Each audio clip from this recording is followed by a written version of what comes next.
Assalamu alaikum, friends. How are you?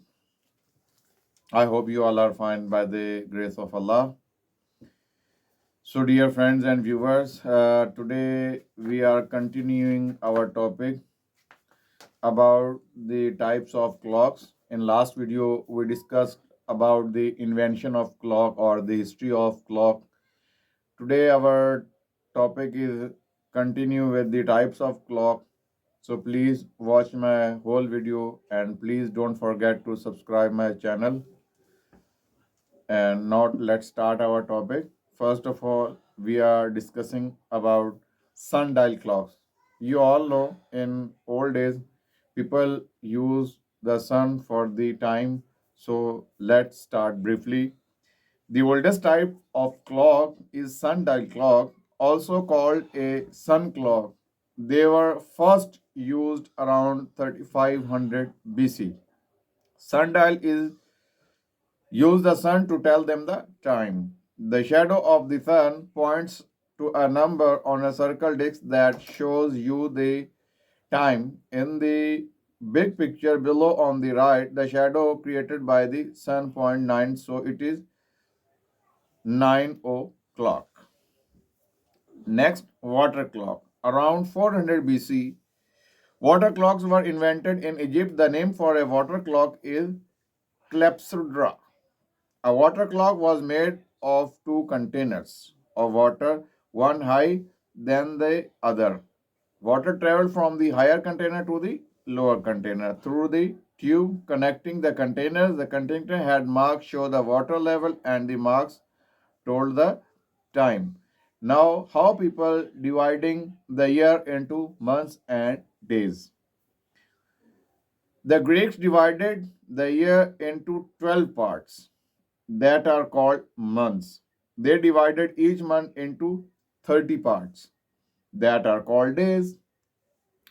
Their year had a total of 360 days, or 12 times 30. 12 multiplied by 30 is equal to 360. Since the earth goes around the sun in 1 year and follows almost circular path, the Greek decided to divide the circle into 360 degree. Now, dividing the day into hour, minutes, and seconds. The Egyptians and Babylonians decided to divide the day from sunrise to sunset into 12 parts that are called hours. They also divided the night, the time from sunset to sunrise, into 12 hours. But the day and the night are not the same length, and the length of the day and night also changes through the year. The system of measuring the time was not very accurate because the length of an hour changed depending on the time of year. This meant that water clocks had to be adjusted every day. Somebody finally figured out that dividing the whole day into 24 hours of equal length, the time could be measured much more accurately. Why was the day and night divided into 12 parts? 12 is about the number of moon cycle in a year, so it is a special number in many cultures. The hour is divided into 60 minutes and each minute is divided into 60 seconds. The idea of dividing the hour and minute into 60 parts comes from the Sumerian sexaminal system, which is based on the number 60. This system was developed about 4,000 years ago. The other type of clock is pendulum clocks. Before pendulum clocks were invented, Peter Hanlin of Germany invented a spring powered clock around 1510. It was not very precise. The first clock with a minute was invented by Jost Burgi in 1577. It is also had problem. The first practical clock was driven by a pendulum.